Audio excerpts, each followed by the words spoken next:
So, you've learned English all your life, but you still cannot use it. This is because you don't really know the difference between a knowledge and a skill. Let me explain. Hi guys, before I start the video, I want to apologize for being away for so long, and I want to thank you personally for being so patient, because this past 2 months I've been very focused in my premium coaching program, English Sprint Academy, and I just wanted to focus my time and energy for that.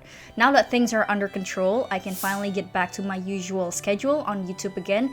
So yeah, and the application for the next batch of the program is going to be open again. So if you guys fit this criteria, I really encourage you to apply because it's going to help you a lot. I have put my heart, my time, my energy, my soul into this program, and I'm excited that, a lot of people want to join it. So with that out of the way, let's get started to the video. So knowledge versus skill, what's the difference?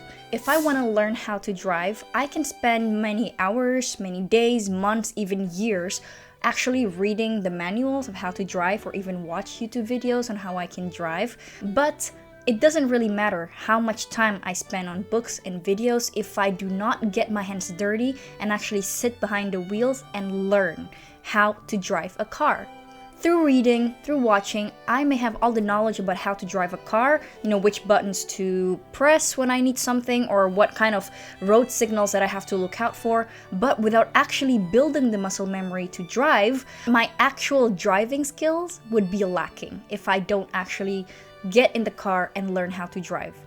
So learning about how to drive a car through books or through videos, that's me gaining knowledge on how to drive.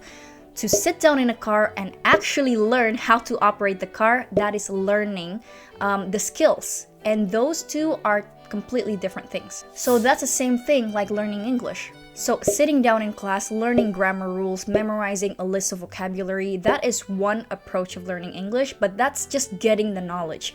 When you actually go out there, watch English videos, train your listening skills, use your English on a daily basis, and writing things down in English, that is actually developing your skills in English. So I'm not saying that you shouldn't sit in a class and actually learn grammar rules and memorize vocabulary and all that, but that is just one aspect of knowing what a present perfect is and knowing when or how to use it. They're two different things. Those require two different approaches. Knowing what gerunds and infinitives are without actually knowing how to use it in real life would be useless. So this is also one of the biggest reasons why I started making my videos in English, because you're not only learning how to learn English, or you're not only getting tips from me, but you are also training your listening skills as you're doing it. So in short, the reason why you've been learning English all this time and you're still unable to use it in your daily life is because there is a huge gap between your knowledge and your skill. So the question is, how do you bridge that gap?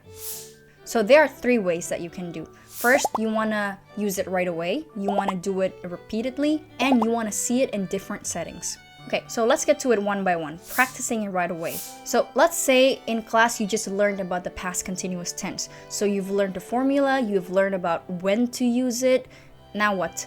One thing that you can do is actually make examples relating it to your life so it sticks in your memory, because the more relevant or more related to your life the examples are, the more likely it will stick to your brain, to your memory. Also, besides making your own version of the examples, what you want to do is also look for English content and then actually focus on the use of past continuous in these content. Really try to understand and really try to study how native speakers use them in daily life, what kind of situation, etc. Number 2 is to use it repeatedly. You're probably thinking, yeah, but I live in Indonesia, there's not really a way for me to use it repeatedly, so how do I do that? So it's definitely a challenge if you were to live in a country that doesn't speak English, but that's not a death sentence. One thing to remember is that using English is not just about speaking. So listening, writing it down, that is all using English. Of course, if you are not surrounded by people who speak English, you can always do it by yourself, or you can actually find community online. There are many communities that you can find online for free where you can find an excuse to try to use this past continuous tense that you just learned with them. What you can also do is try to journal, to write down things in your diary or your private blog, and then that way you're also going to practice your writing skills. So there are plenty of ways for you to actually use this in your life, and you don't really have to blame it on your environment and on your current situation of not being able to live in an English-speaking country. So there are many ways in which you can practice it and use it repeatedly. Number 3 is to see it in different settings. So let's say you have seen one real-life example in which a native speaker uses the past continuous tense in a real-life setting. The thing is, that is not always enough. That is a good start, but you have to see it in different settings. So this person uses the past continuous in this situation, but apparently native speakers also use it in this other situation. So this way you can kind of like start learning the nuances, you know, because the rules that you learn on textbooks and in class, it's not always applicable in real life settings when native speakers actually use it. By exposing yourself to a lot of content, you will be able to see how a certain grammar rule or a certain word is used in different settings, and then that is actually going to deepen your knowledge about that grammar point or a new word that you just see. So seeing it in one situation is not enough. You have to see it in many situations, and the key to that is to expose yourself to English media, English content, English materials as much as possible. So there you go. I hope that answers your question, and I hope that you've gained some new momentum, some new motivation to continue your journey in learning English, and I will see you next week in another video, and until then, good luck and bye-bye.